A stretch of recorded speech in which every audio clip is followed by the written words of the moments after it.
Muito bom dia para você, meu irmão, minha irmã. Nosso evangelho de hoje está em João, capítulo 18, dos versículos 15 ao 18. E aqui Pedro, junto com outro discípulo, seguem Jesus após aqueles acontecimentos no jardim, quando Jesus é preso. Judas, o traidor, vai à frente das pessoas que vão ali prender a Jesus, dá um beijo em Jesus, porque era o sinal de quem era o homem que deveria ser preso.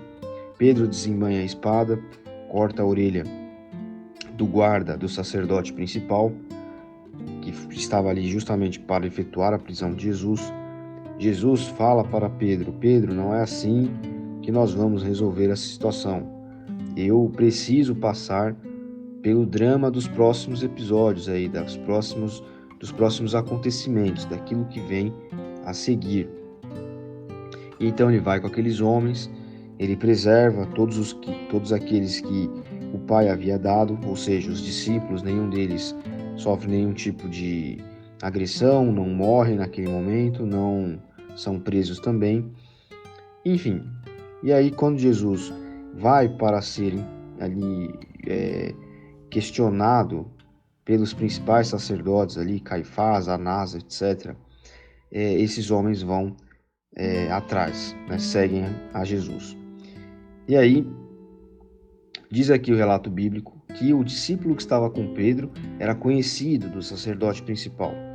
Então ele foi até o pátio da casa de Caifás, onde Jesus estava. Pedro ficou para fora e esse outro discípulo que havia entrado saiu, falou com a moça que cuidava da entrada da casa. Então Pedro entrou para o pátio. E essa moça pergunta para Pedro, essa moça que cuidava do portão: você não é um dos discípulos desse homem? Esse homem era Jesus, que acabara de entrar. E ele disse: não, não sou.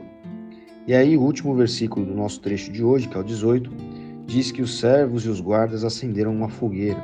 Servos e guardas aqui desse sacerdote, que era uma espécie de casta superior entre os judeus aqui nessa época. Inclusive, eram homens que tinham influência sobre o que acontecia politicamente ali, porque eles tinham um diálogo com a liderança romana que, enfim, tomava conta ali, era o império que tomava conta politicamente e militarmente da região onde ficava Israel.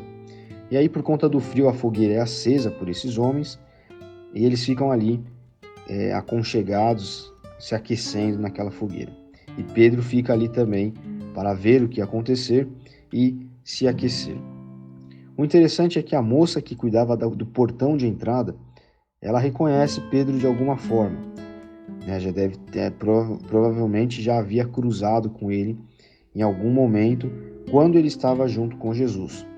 E ela questiona, né? Você não é um daqueles discípulos que andava com esse homem aí para cima e para baixo? E Pedro nega, começando aqui então a cumprir algo que Jesus havia dito para ele no jantar da ceia que aconteceria. Ou seja, Pedro aqui faz a primeira negação das 3 que Jesus disse que ele faria. Negar a Cristo.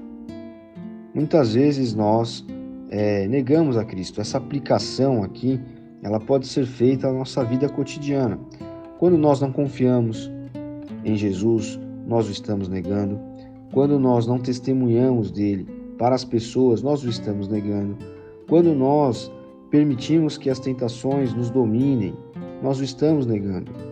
É claro que falhar nesses pontos não necessariamente é perder a salvação, não necessariamente é uma condenação, né? Nós vivemos debaixo da graça. Cristo conhece a nossa estrutura, conhece inclusive as nossas dificuldades, né? Ele não dá um fardo maior do que o que nós podemos carregar.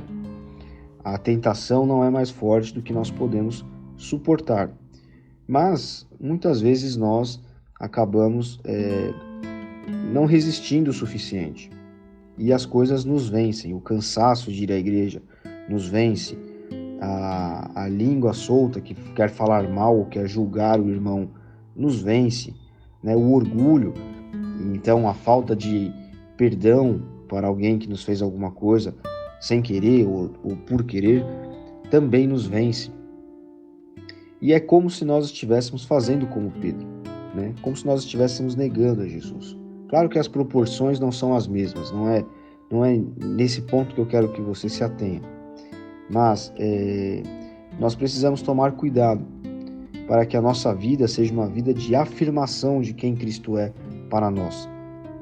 De que, como Pedro diz, né, o próprio Pedro diz na sua primeira carta, no capítulo 2, que nós devemos estar sempre preparados para explicar aos outros o motivo da nossa esperança. Então, a nossa vida tem que ser uma vida de afirmação. Pedro, quando escreve sua carta, já está tomado pelo Espírito Santo, né? Tomado no bom sentido, claro. Já está sob efeito da graça de Cristo e com o ímpeto do Espírito Santo. Então, ele já estava completamente mudado, né? Ele já era, digamos assim, mais parecido com Cristo do que aqui nesse momento em que ele acaba fraquejando e nega Jesus. E esse mesmo efeito acontece sobre nós, né? Nós estamos caminhando, nós estamos subindo degraus. Então, a nossa vida precisa ser uma vida de busca constante pela afirmação de quem Cristo é para nós. E nós podemos fazer isso de várias formas. Eu quero que você hoje faça uma oração, pedindo a Jesus que Ele oriente você, abra seus olhos e te dê sabedoria, para que você possa viver uma vida de afirmação de quem Ele é para você. E aí, a ação dele na sua vida vai fazer com que isso seja transparecido, no modo como você fala sobre a sua fé, no modo como você vive a sua espiritualidade, no modo como você convive com as pessoas, enfim. O Espírito Santo trabalha de uma maneira diferente com cada uma das pessoas. Então, com você vai ser de uma forma, comigo vai ser de outra. O importante é que nós peçamos com fé e confiemos que Ele nos dará essa autoridade, essa bênção, essa graça de nós vivermos uma vida de afirmação de Cristo, para que a nossa transformação seja como a transformação desse homem aqui, desse Pedro, que aqui, nesse momento de medo, de insegurança e de, inclusive, falta do ímpeto do Espírito Santo, acaba negando que sim, ele era um seguidor de Jesus, ele era um cristão, mas lá na frente escreve cartas maravilhosas, prega como ele fez, com autoridade, como ele fez em Atos 2, e diz, olha, nós precisamos estar sempre preparados para explicar ao outro, aos outros, a outrem, a razão da nossa esperança. Que essa realidade que Pedro viveu seja uma realidade na minha vida, na sua vida, na vida de todos aqueles que querem viver uma vida mais parecida, mais próxima de Cristo. Deus abençoe você. Até amanhã.